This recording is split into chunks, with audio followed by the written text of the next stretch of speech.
bahagia. Berbicara masalah sukses ini memang kadang menimbulkan berbagai pertanyaan. Salah satunya pertanyaan yang paling umum adalah bagaimana cara kita mengukur kesuksesan itu?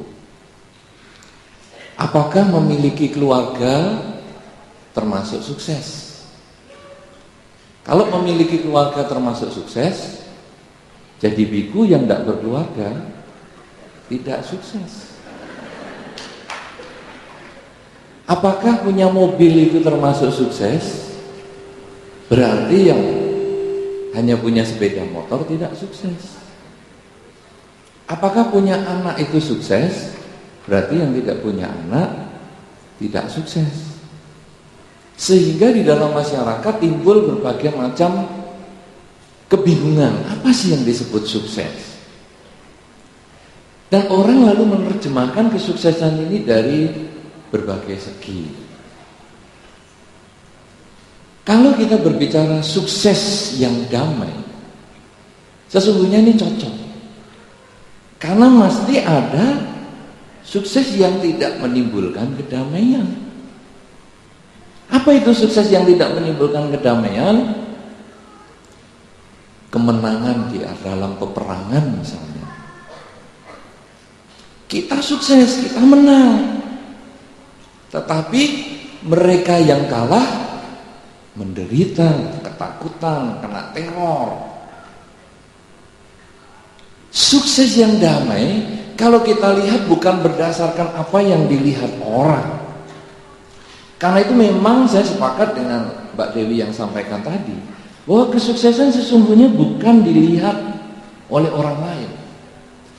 Kesuksesan lebih cenderung pada apa yang kita rasakan. Orang lain mengatakan kita sukses, kadang kita yang jalani mengatakan belum.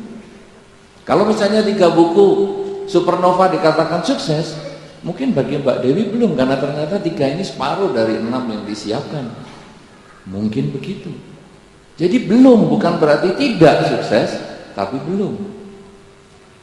Sebaliknya orang mengatakan, wah kamu ini nggak sukses. Tapi bagi orang yang jalani, mungkin dia merasakan sukses. Karena itu nomor 1, sukses tidak bisa diukur oleh orang lain. Sukses hanya bisa diukur oleh diri sendiri. Nah sekarang apa ukurannya sukses?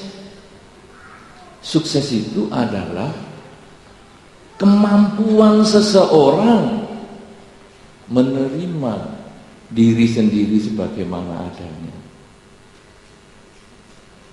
Jadi sukses yang damai ketika kita bisa menerima diri kita sebagaimana adanya.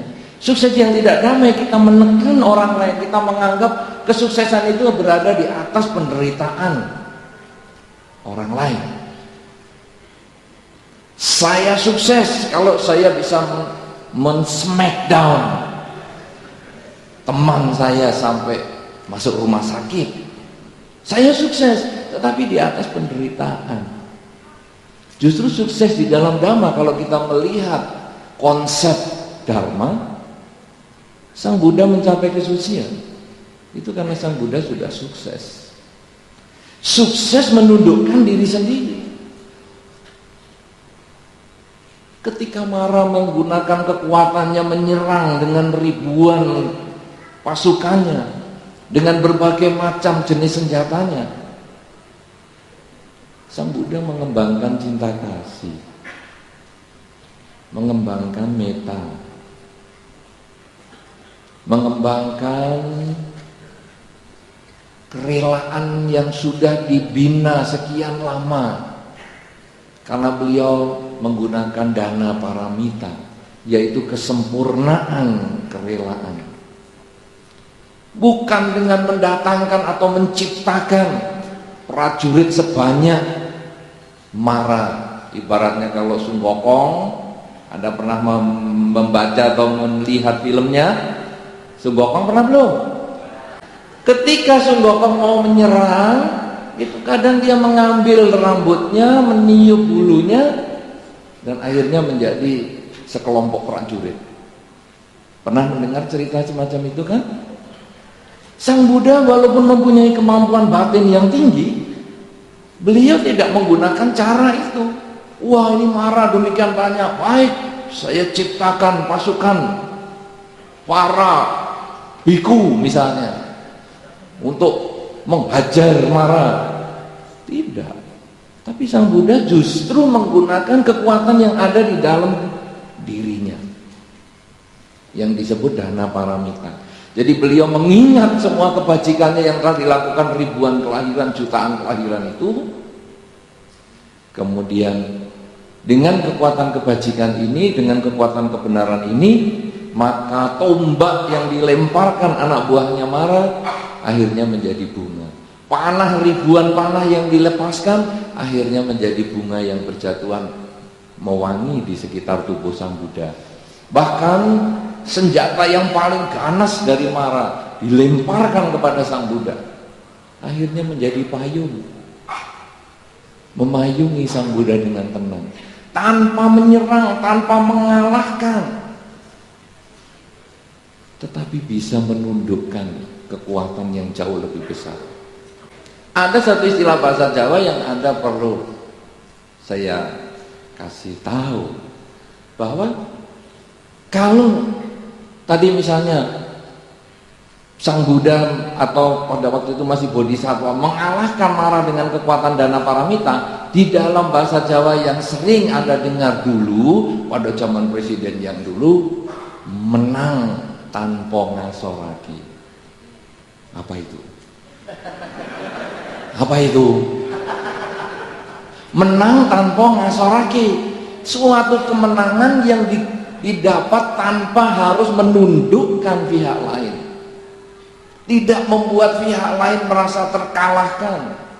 Itu kalau dibahas lagi nanti, ngluruk tanpa bolo, itu bahasa Jawa lagi, yang artinya kalau ngluruk tanpa bolo itu artinya kita mendatangi tetapi tanpa anak buah. Ibaratnya kita datang dengan cinta kasih dan kita bisa memberikan perhatian atau menarik perhatian, menarik manfaat, mendapatkan manfaat dari lingkungan kita. Nah, itulah yang ditunjukkan Pangeran Siddhartha ketika menundukkan Mara. Beliau sukses di dalam hal itu, sukses yang damai. Akhirnya Mara pergi, meninggalkan Sang Buddha, meninggalkan Pangeran Siddhartha untuk bermeditasi dan akhirnya mencapai kesucian. Dia pergi karena seluruh senjatanya habis, bahkan senjata pamungkas sekalipun akhirnya hanya sebagai payung saja. Nah, ini sesungguhnya adalah konsep kesuksesan yang kita angkat pada kesempatan ini. Artinya bahwa kesuksesan timbul dari dalam diri kita, bukan disebut orang lain, bukan ditunjuk orang lain. Wah, kamu sudah sukses, dia sudah sukses, bukan. Apakah saya sudah sukses? Ketika yang kedua, yaitu saya merasa sukses karena saya menerima ini sebagaimana adanya. Saya meyakini apa yang telah saya lakukan ini adalah prestasi yang tertinggi. Itu yang disebut sukses. Loh, jadi bagaimana ini?